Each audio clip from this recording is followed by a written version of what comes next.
frères et sœurs,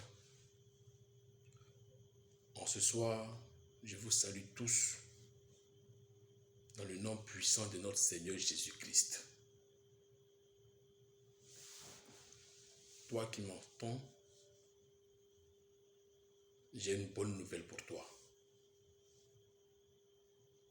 Que tu sois chrétien, que tu sois musulman, que tu sois athée, que tu sois bouddhiste, que tu sois je ne sais quoi, mais le message que je vais te communiquer ce soir te concerne et me concerne surtout. Si en ce jour, je me suis tenu devant ta présence pour te parler, c'est parce que j'ai reçu le mandat, non pas d'un homme, mais le mandat du Dieu Tout-Puissant, de te parler, de te dire ce que j'ai reçu de sa part. Alors dispose-toi, prends le temps qu'il te faut et écoute le message. Ne regarde pas premièrement d'abord ma personne, mais écoute le message, car je crois que ce message te fera du bien. Je vais simplement parler d'un seul volet, qui est l'amour. Le Coran dit, sinon la Bible dit, les Écritures disent, et Dieu, après avoir tout créé, la terre, les cieux et autres, il a créé maintenant l'homme. Il a créé la femme, sans distinction. L'homme et la femme étaient ensemble dans le jardin. Il y avait une cohésion. L'amour se manifestait. Ils étaient ensemble heureux. C'est vrai, il y a eu certaines choses qui sont passées. Je ne vais pas rentrer dans les détails. Mais la question que je te pose, toi qui me suis, pourquoi aujourd'hui tant de haine, tant de division, tant de jalousie, tant d'envie, tant de mépris, tant de sorcellerie, tant de destruction? Pourquoi? J'ai compris simplement parce que l'amour véritable n'existe plus. Qu'est-ce qui a fait disparaître cet amour dont je suis en train de vous parler? C'est la méchanceté de l'homme. Nous sommes aujourd'hui dans une ère où l'argent a pris le dessus. L'argent divise aujourd'hui des foyers. L'argent divise aujourd'hui des églises. Des hommes de Dieu se charment. Des hommes de Dieu luttent. Des frères en Christ se divisent. La religion se divise parce que l'argent a pris le dessus. Et quand l'argent a pris le dessus, l'amour véritable a disparu. Aujourd'hui, l'église est perdue. L'église est pervertie. Bref, vous savez, j'ai l'habitude de dire, nous sommes dans un temps où on ne parle plus beaucoup. Il ne s'agit pas d'aller chaque jour à l'église pour prier, pour prier, pour prier. Il ne s'agit pas de jeûner matin, midi, soir pendant 20 jours, 21, 30, 42, 50. Il ne s'agit pas d'aller chaque jour à la mosquée, les vendredis, les mardis, à faire les 5 prières, les 10 prières. Il ne s'agit plus de ça. Nous sommes dans un monde aujourd'hui où Dieu exauce ceux qui ont un cœur rempli d'amour. Il y a une artiste qui chantait « Je ne force pas ». Effectivement, aujourd'hui, on ne force plus, mais certaines personnes forcent. Pourquoi? Parce qu'elles croient que, à force de forcer, à force de lutter, Dieu veut leur accorder le désir de leur cœur.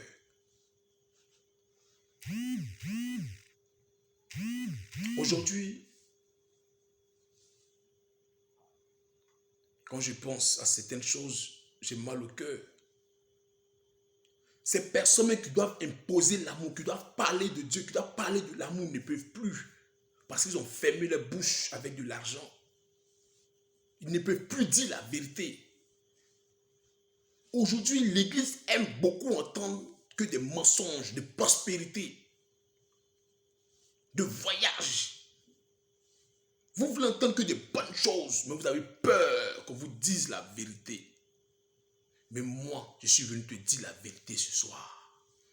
Cette vérité est de la part de l'Éternel. C'est pourquoi la Bible dit dans Jean 8, verset 32, vous connaîtrez la vérité va vous affranchir. Alors je suis venu te dire la vérité.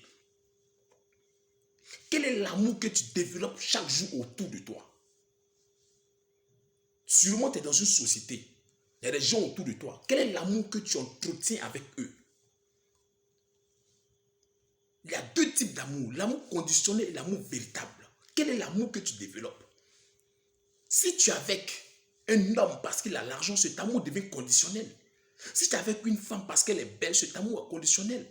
Si tu es avec des amis parce qu'ils ont de l'argent, tu es avec quelqu'un parce qu'il a des matériels, en ce moment, cet amour est conditionnel. L'amour véritable, c'est se mettre à la place de l'autre. Exercer l'hospitalité. Aimer l'autre tel qu'il est. Quand tu as l'amour dans ton cœur, on n'a pas besoin de te dire, lui là, il souffre. Quand tu vois, tu sais qu'il a besoin de quelque chose. L'amour t'impose une certaine chose dans ta personne. Mais quel est l'amour que tu développes?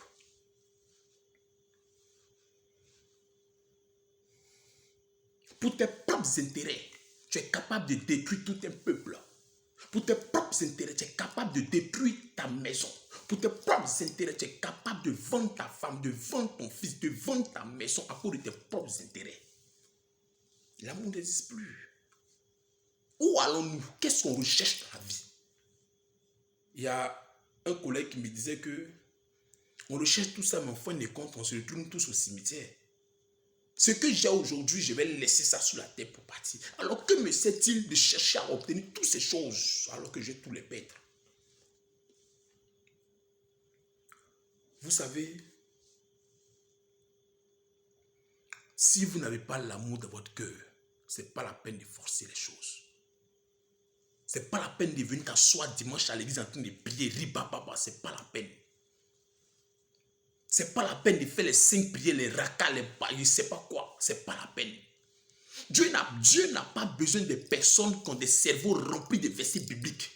Il n'a pas besoin de personnes chaque vendredi, chaque dimanche qui vont aller. Il n'a pas besoin d'eux. Il a besoin des gens qui ont l'amour dans le cœur. Il a besoin des gens qui ont l'amour dans leurs pensées, qui pensent aux autres, qui ne cherchent pas seulement leur propre intérêt. Il a besoin d'envoyer des gens qui vont se donner pour l'autre. Regardez un peu les veuves, les orphelins. Il y a des gens qui ne mangent pas matin, midi, soir. Mais quand toi tu manges, est-ce que tu penses à ceux qui ne mangent pas? Pendant que tu marches, est-ce que tu penses à ceux qui ne marchent pas? Tu penses à toi seul. J'interpelle tout le monde ce soir à exercer l'hospitalité, à se mettre à la place de l'autre. C'est en cela que la cohésion,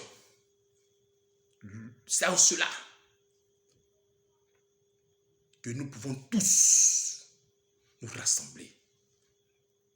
Une chose est sûre, quand tu dis que tu es pur, quand tu dis que tu pries Dieu, ça se démontre dans tes actes que tu poses chaque jour.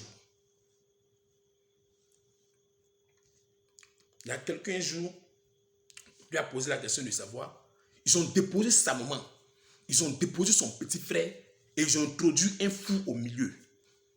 On lui a dit de choisir une personne, on va sacrifier. Il faut livrer une personne sacrifiée. Vous savez, il a livré qui? Il a livré le fou. Pourquoi? Parce qu'il dit que le fou n'a aucune importance dans la société. Est-ce que toi, tu me regardes, tu es plus mieux qu'un fou? Quelle est ta valeur? Tu es plus mieux qu'un fou? Qu'est-ce qu'un fou a que toi, tu n'as pas sur toi? Vous êtes la même chose. La différence, c'est l'intelligence. Il est dépressif. Pour lui, c'est fini. Sa tête, tout, c'est bizarre, c'est tout. Il a livré le fou parce qu'il ne le connaît pas. Ça, c'est l'amour conditionnel. Frère, Je te parle en ce jour de l'amour. Je te parle en ce jour de l'amour. Si l'amour réside dans ton cœur, sois serein.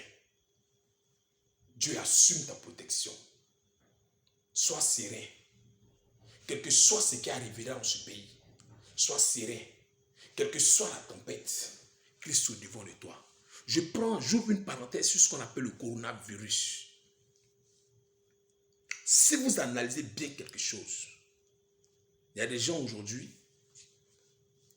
qui mettent tout ce qui est qui mettent en pratique tout ce qui est comme mesure barrière.